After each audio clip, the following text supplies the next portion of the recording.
Сәлем достар, сіздермен бірге Мариям. Менің каналыма қош келдіңіздер.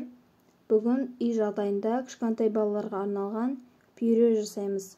Видеода көрініп тұрғандай, өте қою әрі дәмді, нәзік болып шығатын пюрені үй жағдайында міндетті түрде жасап көріңіздер. Ең алдымен бізге жемістер керек болады. Әртүрлі жеміспен жасай берсеңіз болады. Ең бастысы ол сапасы жоғары, зақымданбаған, піскен және шырынды болу керек. Мен персикпен жасап көрдім. Персикпен өте қою болып шығады және өте дәмді болып шығады.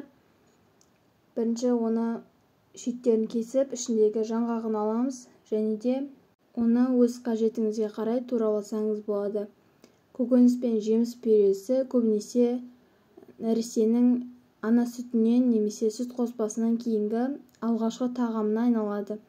Сондықтан көптеген аналар оны өздері дайындағанды жөн көреді. Ал үй жағдайында нәресте пюресін дайындау қиын емес. Балалар жеміс пюресін жеуге ынталы, өйткені жемістер дәмді және тәттірек. Міне мен осындай мөлшерде кесіп турап алдым. Енді туралған персикті блендерден өткіземіз. Қаламұшша қант қоссаңыз да болады. Балаларға арналған жеміс пюресін өз қолыңызбен жасау өте оңай. Сізге тек жемісті тегіс болғанша ұнтақтау жеткілікті. Процесс барысында қант қосуға да болады. Міне осылай барлығын аз-аздан сала отырып блендерден өткізіп аламыз.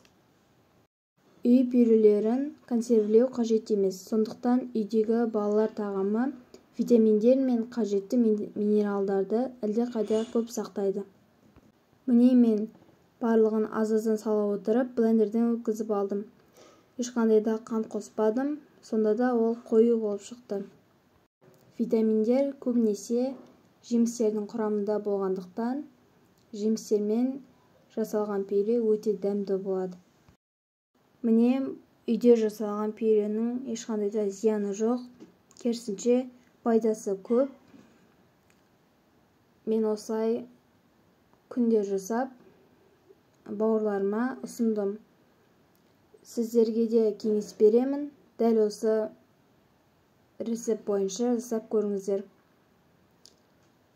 Видеоны соңына дейін қарағандарыңыз үшін рахмет.